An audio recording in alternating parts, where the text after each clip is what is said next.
मुख्यमंत्री वचनलाल शर्मा डीडमाना के कुचामन सिटी के दौरे पर रहे। इस दौरान उन्होंने दीपपुरा पूर्व सरपंच और समाज सेवी भवराराम कड़वा की प्रतिमा का अनावरण किया। इसके बाद उन्होंने आम सभा को भी संबोधित किया।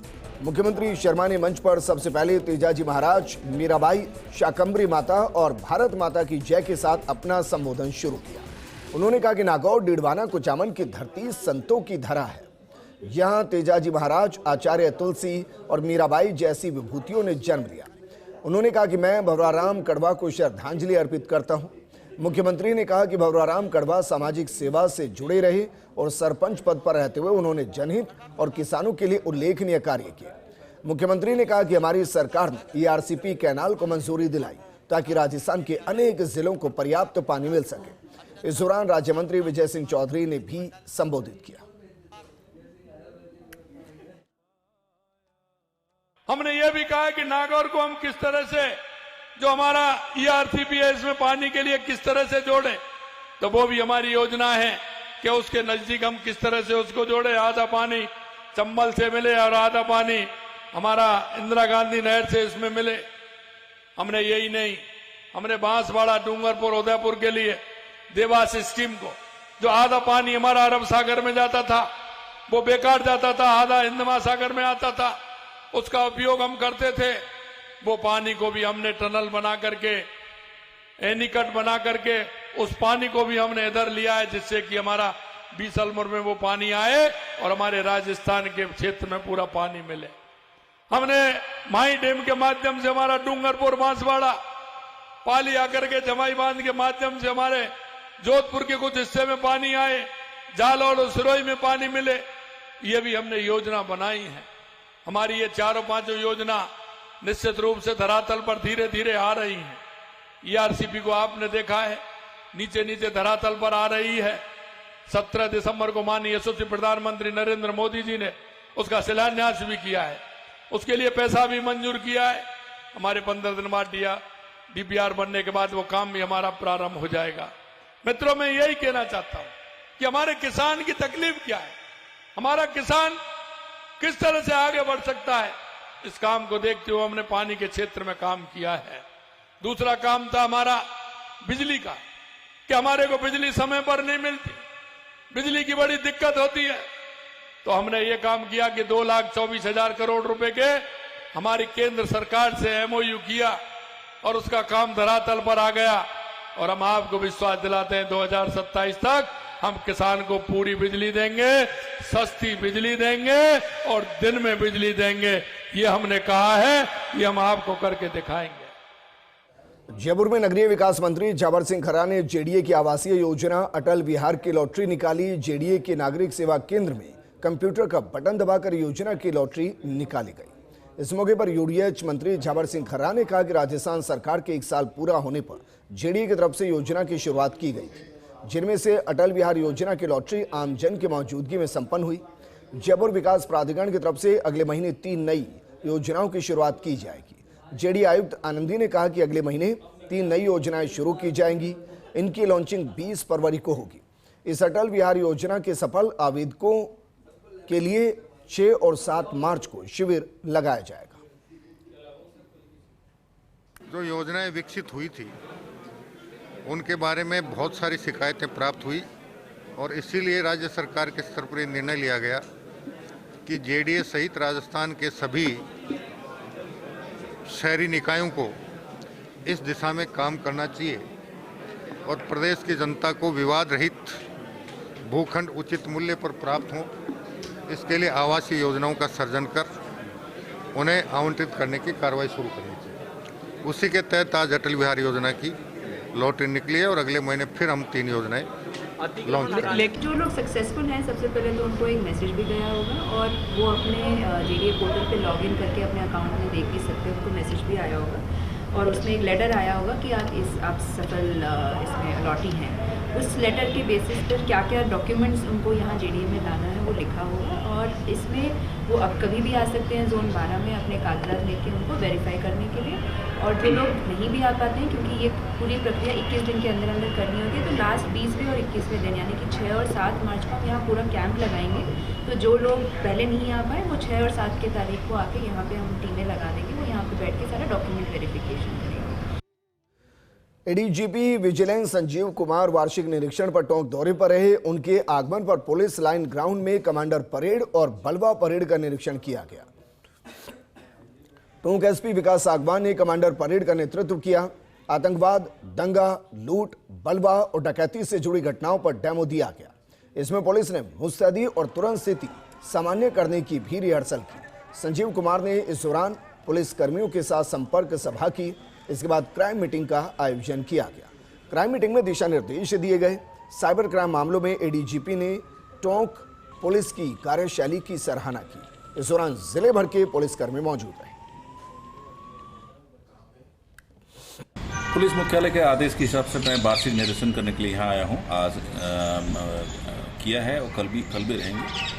तो सुबह पुलिस लाइन में परेड का निरीक्षण किया और डेमोन्स्ट्रेशन 2-3 थे। उसके बाद पुलिस लाइन में पूरा राउंड लिया, संपर्क सभा किया, उसके बाद क्राइम मीटिंग लिया, उसके बाद अभी एसपी ऑफिस में आया हूँ। तो कल एक सीओ सर्कल और एक थाने का इंस्पेक्शन होंगे। अभी इनका काम काफ़ी अच्छा है।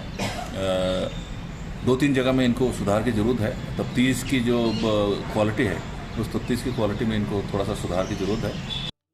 जबुर डिस्कॉम सीएमडी आरती डोगरा ने प्रधानमंत्री कुसुम योजना के कंपोनेंट ए एवं कंपोनेंट सी की प्रगति की समीक्षा की। विद्युत भवन में आयोजित बैठक में सीएमडी डोगरा ने अभियंताओं को निर्देश दिए कि पीएम कुसुम योजना के विभिन्न घटकों में सौर ऊर्जा संयंत्र स्थापित करने के काम को और अधिक गति दी जाए।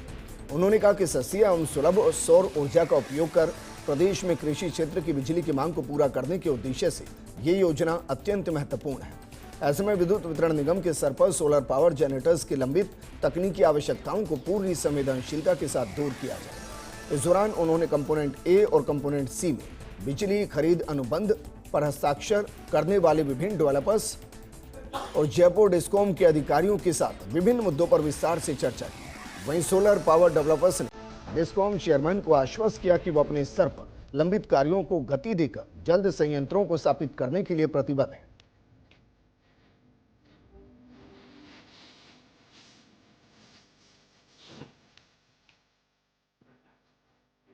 तो पीएम कुसुम योजना के एग्जीक्यूशन की समीक्षा की गई और समीक्षा के दौरान की तस्वीरें आपको दिखा रहे हैं। दरअसल घटक टी में 57 सौर ऊर्जा संयंत्र लगाने के बिजली खरीद अनुबंध किए जा चुके हैं। इनमें से घटक सी में 25 तथा घटक ए में 32 संयंत्र स्थापित हो चुके हैं। हनुमानगढ़ विधायक गणेश राज बंसल ने जिला मुख्यालय पर निर्माणाधीन टाउन हॉल का निरीक्षण किया। इस दौरान नगर परिषद प्रशासक एवं एडीएम उमेदी लाल मीणा, आयुक्त सुरेंद्र यादव और नगर परिषद के निवर्तमान सभापति सुमित रणवा मौजूद रहे। विधायक बंसल ने ठेकेदार को शीघ्र टाउन हॉल का कार्य पूरा करने के निर्देश दिए।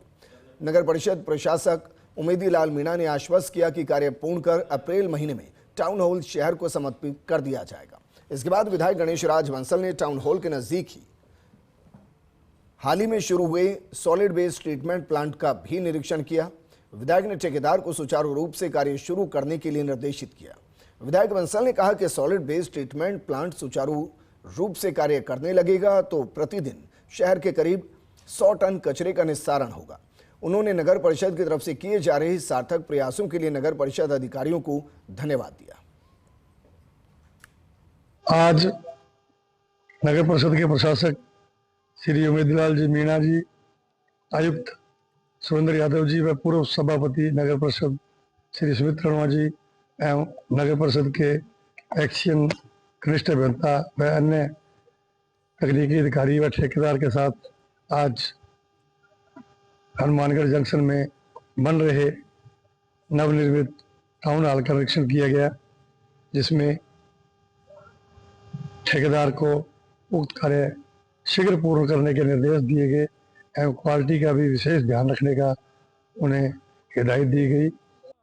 जयपुर के महात्मा गांधी राजकीय विद्यालय कावेरी पथ मानसरोवर में राज्य सरकार के आदेश अनुसार पुलवामा हमले की 6ठी वर्षगांठ पर 40 सैनिकों के सम्मान में श्रद्धांजलि कार्यक्रम रखा गया। 14 फरवरी 2019 के दिन जैश मोहम्मद के उग्रवादियों की तरफ से कायराना हमला किया गया। राज्य सरकार की तरफ से एक ऐतिहासिक फैसले के लिए वीर पुत्रों के सम्मान में कार्यक्रम को मातृ पितृ वंदन दिवस के रूप में मनाया गया। कार्यक्रम के मुख्य अतिथि कर्नल देव आनंद लोहा मरोड़, वरिष्ठ अतिथि भूतपूर्व सैनिक विकास समिति प्रदेश सचिव कमांडो मुकेश दोई और जय हिंद सैल्यूट तिरंगा के राष्ट्रीय अध्यक्ष राज कुलदीप सिंह रहे।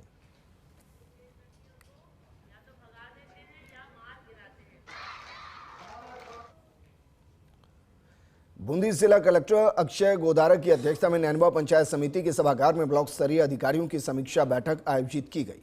बैठक में जिला कलेक्टर ने उपखंड क्षेत्र में पेयजल व्यवस्था, विद्युत आपूर्ति, विभिन्न निर्माण कार्यों की प्रगति जानी और अधिकारियों को आवश्यक दिशा निर्देश दिए। इस दौरान जिला कलेक्टर ने निर्देशित किया कि आमजन को निर्बाध बिजली की आपूर्ति सुनिश्चित की जाए। उन्होंने कहा कि पीएम सूर्य घर योजना के तहत सोलर पैनल की स्थापना के लिए अधिकाधिक आवेदन प्राप्त किए जाएं। पेयजल और शौचालय की सुविधा से वंचित राजकीय विद्यालयों, सीएससी और पीएससी में प्राथमिकता से इन सुविधाओं की उपलब्धता सुनिश्चित की जाए। न्यायाधीशों की कमी से जूझ रहे राजस्थान हाईकोर्ट को एक और नए न्यायाधीश मिल गए हैं। राष्ट्रपति भवन से वारंट जारी कर वकील कोटे से मनीष शर्मा को हाईकोर्ट जज नियुक्त किया गया है। इसके बाद केंद्र सरकार ने भी उनकी नियुक्ति का नोटिफिकेशन जारी कर दिया। एडवोकेट मनीष शर्मा के नाम की 2021 में कॉलेजियम ने सिफारिश की थी। नवनियुक्त न्यायाधीश मनीष शर्मा ने एलएलबी पूरी करने के बाद साल 1993 में बतौर अधिवक्ता अपना नामांकन करवाया था। फिलहाल वो राजस्थान हाईकोर्ट में सिविल मामलों के विशेषज्ञ के रूप में पैरवी कर रहे हैं। जयपुर में जन्मे मनीष शर्मा के पिता प्रकाश नारायण शर्मा एडवोकेट और दादाजी स्वर्गीय गोकुल नारायण शर्मा भी जाने माने अधिवक्ता रहे। मनीष शर्मा 17 फरवरी को जोधपुर स्थित मुख्य पीठ में शपथ लेंगे। उनके शपथ लेने के बाद राजस्थान हाईकोर्ट में जजों की संख्या बढ़कर 34 हो जाएगी। खबर राजस्थान हाईकोर्ट से है, जहां अपंजीकृत खेल संघ द्वारा नाम में राजस्थान शब्द के उपयोग के मामले पर अहम सुनवाई हुई। हाईकोर्ट ने 15वीं सीनियर राज्य स्तरीय पुरुष हॉकी प्रतियोगिता 2025 के आयोजक संघ को अपने नाम में राजस्थान शब्द का प्रयोग नहीं करने के आदेश दिए। साथ ही अदालत ने हॉकी राजस्थान संघ के अध्यक्ष और सचिव को नोटिस जारी कर जवाब तलब किया। यह आदेश राजस्थान हॉकी एसोसिएशन की याचिका पर सुनवाई करते हुए जस्टिस सुदेश बंसल की एकल पीठ ने दिए थे। मामले में याचिकाकर्ता की तरफ से एडवोकेट हरेंद्र नील ने पैरवी की, जिन्होंने अदालत को बताया कि अपंजीकृत संघ हॉकी राजस्थान खेल अधिनियम के विरुद्ध अपने नाम में राजस्थान शब्द का इस्तेमाल कर रहा है, जबकि खेल अधिनियम की धारा 25 में प्रावधान है कि कोई भी अपंजीकृत संघ अपने नाम में राजस्थान या किसी जिले का नाम शामिल नहीं कर सकता। राजस्थान में एकमात्र जो संस्था है वह राजस्थान हॉकी एसोसिएशन है, जो कि पंजीकृत है। वही संस्था केवल राजस्थान शब्द का इस्तेमाल कर सकती है। हमने कोर्ट में याचिका लगाई थी कि जो हॉकी राजस्थान है वह एक अपंजीकृत संस्था है। कोर्ट ने अंतरिम राह देते हुए कहा है कि हॉकी राजस्थान अगर 15वीं राज्य स्तरीय हॉकी प्रतियोगिता करवा रहा है तो वह राजस्थान शब्द का उपयोग ना करे। रायसिंह नगर नगर पालिका और व्यापारियों के बीच विवाद को लेकर रायसिंह नगर के बाजार संपूर्ण रूप से बंद रहे। प्रशासन और व्यापारियों के बीच तीसरे दिन की वार्ता सफल रहने पर प्रशासन ने राहत की सांस ली। देर शाम मिनी सचिवालय में उप जिला collector Subhash Chaudhary, deputy SP Anu Bishnoi, अतिरिक्त पुलिस अधीक्षक भंवरलाल मेघवाल के प्रयासों से दिन भर चले घटनाक्रम का पटाक्षेप हो गया। सुभाष चौधरी ने जानकारी देते हुए बताया कि तीसरे दौर की वार्ता में नगर पालिका के अधिशासी अधिकारी अभिषेक गहलोत को 7 दिन की छुट्टी पर भेजने, बाजार से अस्थायी अतिक्रमण हटाने के दौरान पालिका टीम के साथ प्रशासन के मौजूद रहने सहित कई मामलों पर सहमति बनने के बाद गतिरोध समाप्त हो गया। अब कल से रायसिंह नगर के बाजार नियमित रूप से खुल सकेंगे। व्यापारियों और नगर पालिका के कर्मचारी अधिकारियों के बीच में जो 3 दिन से विवाद की स्थिति थी, उसमें तीसरे दौर की वार्ता में सहमति बन गई है। आगे से जब भी कोई कार्रवाई करेंगे तो व्यापारिक प्रतिनिधि जो हैं वो साथ में रहेंगे और किसी भी तरह की कार्रवाई करने से पहले उनको सूचित किया जाएगा। जीएसटी चोरी के मामले में आरोपी लवकेश कुमार को सेशन कोर्ट से मिली जमानत को हाईकोर्ट ने निरस्त कर दिया।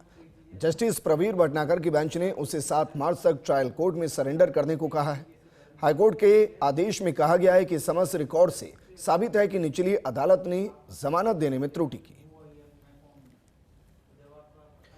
अलवर में रजिस्ट्री की नकल के एवज में 15,000 रिश्वत मांगने वाले बाबू को एसीबी ने गिरफ्तार कर न्यायालय में पेश किया, जहां न्यायालय ने 14 दिन के लिए जेल भेज दिया। आपको बता दें कि अलवर के बहादुरपुर सब रजिस्ट्रार कि बाबू दिनेश मीणा को रजिस्ट्री की नकल देने के एवज में रिश्वत लेते हुए एसीबी ने ट्रैप किया था। वहीं दूसरा आरोपी हितेंद्र कुमार मौके से फरार हो गया, जिसके बाद फरार आरोपी के ठिकानों पर एसीबी की टीम लगातार सर्च ऑपरेशन चला रही है। एसीबी के एसपी परमेश्वर लाल ने बताया कि 11 फरवरी को सूचना मिली कि किसी व्यक्ति से रजिस्ट्री की कॉपी लेने के एवज में 15,000 रुपए मांगे जा रहे हैं, जिसके बाद एसीबी की टीम ने कार्रवाई करते हुए आरोपी को गिरफ्तार किया। कल हमने दिनेश मीणा को 15,000 रुपये रिश्वत लेते हुए पकड़ा था। आज माननीय न्यायालय में पेश कर दिया। माननीय न्यायालय ने 14 दिन की जुडिशियल कस्टडी में भेज दिया। दूसरा जो आरोपी था हितेंद्र कुमार, जिसकी तलाशी के लिए हम कल से ही अभियान चला रखा है, लेकिन उनका मोबाइल स्विच ऑफ है, घर पे वो मिले नहीं, अभी वो फरार हैं, उनको जल्दी दस्तयाब कर लिया गया। जयपुर के गोविंदपुरा रोपाड़ा में जिला जम्बूरी का रंगारंग आगाज हुआ। भारत स्काउट और गाइड मंडल मुख्यालय की तरफ से जिला स्तरीय स्काउट गाइड प्रतियोगिता रैली का आयोजन किया गया। जिला स्तरीय स्काउट गाइड प्रतियोगिता रैली का उद्घाटन राज्य सचिव डॉक्टर पीसी जैन ने किया। 18 फरवरी तक आयोजित होने वाली 6 दिवसीय रैली में जयपुर के कुल 18 स्थानीय संघों से 2,257 लोग हिस्सा ले रहे हैं। उद्घाटन समारोह में प्राथमिक सहायता, patrolling, pioneering, tent pitching, estimation को लेकर प्रतियोगिताएं हुई। 16 फरवरी को झांकी का प्रदर्शन, 17 फरवरी को विशाल शिविर ज्वाला समापन समारोह और 18 फरवरी को सर्वधर्म प्रार्थना सभा का आयोजन होगा। शराब कारोबारी के दिन दहाड़े हत्या करने और अवैध शराब का कारोबार करने वाले इनामी बदमाश को जोधपुर रेंज की स्पेशल साइक्लोनर टीम ने कर्नाटक से गिरफ्तार करने में सफलता हासिल की। फरारी के दौरान आरोपी भगवान अलग अलग जगह पर रहता था। जोधपुर रेंज आईजी विकास कुमार ने बताया कि साल 2023 के अगस्त महीने में दिन दहाड़े लक्ष्मण देवासी की हत्या कर दी गई थी। मामले में आरोपी प्रकाश शेखानी को ऑपरेशन रानी हंता के तहत पकड़ा गया। टीम ने देर शाम कर्नाटक के उत्तरी कन्नड़ जिले के सिरसी कस्बे से उसे पकड़ा। आरोपी पर तत्कालीन पाली रेंज आईजी की तरफ से 50,000 का इनाम भी घोषित किया गया था। विडंबना देखिए, जो आदमी अवैध कारोबार में था, शराब के नशे में पूरे समाज को डुबाना चाहता था, वह व्यक्ति भारत की हर दिशा में घूमता रहा, अलग अलग जगह पे अलग अलग नाम के साथ घूमता रहा और हर जगह भगवान के नाम रखे। जब सिरसी में पकड़ा गया तो वहाँ यह रामा किशन के नाम से रह रहा था। जहाँ हमने हुबली में आइडेंटिफाई किया, जब इसको जिस व्यक्ति के पास के फ़ोन से उसने यूज़ किया था, वहाँ इसने अपना नाम नारायण बताया था। कहीं विष्णु बन के रहा, कहीं हनुमान बन के रहा, कहीं शिवकांत बन के रहा, कहीं शंकर बन के रहा, कहीं रामा किशन बन के रहा। नाम हमेशा अपना ईश्वर के आधार पर रखता रहा और ईश्वर की कृपा हुई कि शायद इसको पाप से तौबा करने का अवसर मिला, पापों का प्रायश्चित करने का अवसर मिला। पूर्व मुख्यमंत्री शिवचरण माथुर की जयंती पर विधानसभा में पुष्पांजलि कार्यक्रम हुआ। स्पीकर वासुदेव देवनानी ने शिवचरण माथुर को पुष्पांजलि अर्पित की। विधानसभा में आयोजित हुआ पुष्पांजलि कार्यक्रम पूर्व विधायक नवरंग सिंह, प्रमुख सचिव भारत भूषण शर्मा, विशिष्ट सहायक के शर्मा, वरिष्ठ उप सचिव पुरुषोत्तम शर्मा, दिवंगत माथुर के परिजन राहुल माथुर मौजूद रहे।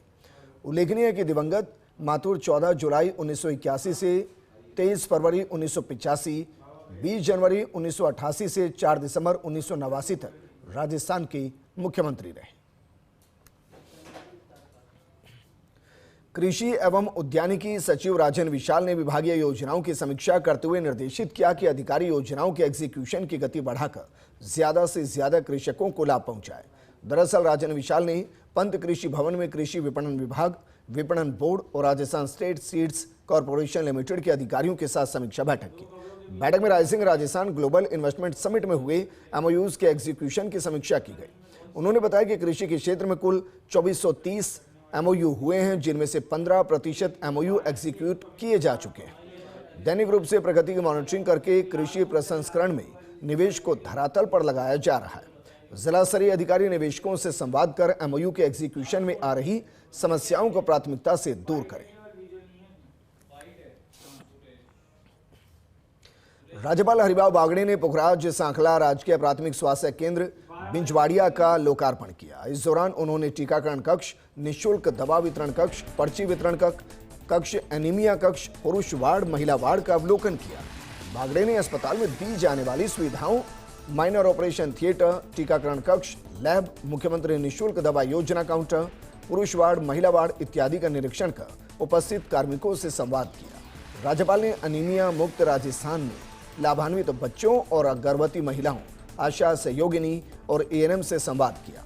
राज्यपाल ने गांव री हताई पोस्टर का भी विमोचन किया। वहीं कृषि विश्वविद्यालय द्वारा आयोजित प्रदर्शनी देखी और किसानों से संवाद किया। इस बुलेटिन में फिलहाल इतना ही, लेकिन आप बने रहिए फर्स्ट इंडिया न्यूज के साथ, क्योंकि खबरों का सिलसिला लगातार जारी है। नमस्कार।